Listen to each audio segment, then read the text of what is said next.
ఓం నమః శివాయ. ఓం నమో నారాయణాయ. ఓం శ్రీ స్వర్ణాకర్షణ కాల భైరవాయ నమో నమః.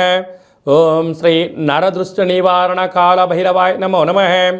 ఓం గణానాం త్వా గణపతిగుం అవామహే కవిం కవేనాపవస్రవస్తవం జ్యేష్ఠరాజం బ్రహ్మణస్వత ఆన శృణ్వన్నోతభిస్సీదసాదనగం శ్రీమహాగణాధిపతయే నమః.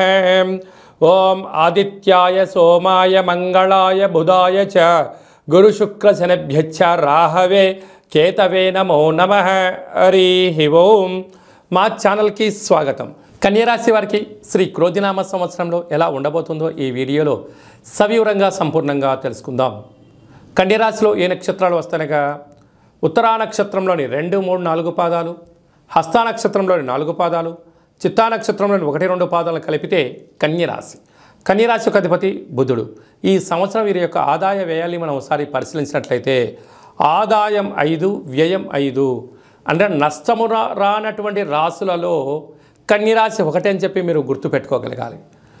అదే కాకుండా రాజ్యపూజ్యం 5, అవమానం 2. వృత్తులలో, ఉద్యోగాల్లో, వ్యాపారాల్లో ధర్మంగా, న్యాయంగా, ఆధ్యాత్మికంగా మీరు ఉండడం వలన అన్నింటా విజయం మీ సొంతం కాబోతుందని చెప్పి గమనించగలగాలి.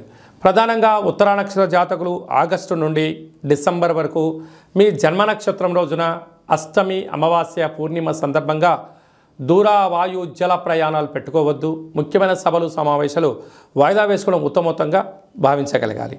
అదే కాకుండా ఈ కన్యరాశి వారి అధిపతి బుధుడు అవ్వడం వలన ఈ విష్ణువుకు చాలా ఇష్టమైనటువంటి రాశి అవ్వడం వలన వీరికి వృత్తులలో, ఉద్యోగాల్లో, వ్యాపారాల్లో కష్టపడేటువంటి వారికి చాలా మంచి కాలం ఉందని చెప్పి గమనించగలగాలి.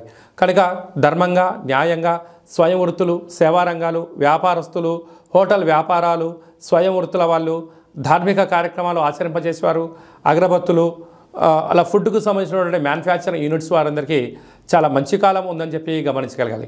కనుక వీరు వీలైనంత వరకు శక్తి కాళభైరవ స్వామిని స్మరించడం, ధ్యానించడం వలన కష్టాలు తొలగిపోయి ఐశ్వర్యానికి ఆనందం మీ సొంతం అవుతుంది. కనుక ఏదైనా తెలిస్తేనే చేయండి, తెలియలేదు తెలుసుకొని చేసే ప్రయత్నం చేయండి.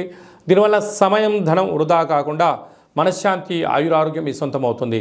కనుక శక్తి కాళభైరవ స్వామి యొక్క ఆనంద దీపాన్ని పూజామందిరంలో పెట్టడం, గుమ్మం బయట శక్తి కాళభైరవ స్వామి యొక్క ముగ్గు పెట్టుకోవడం వలన నిత్యము ఐశ్వర్యానికి స్వాగతం పలుకుతారు అని చెప్పి గమనించాలి.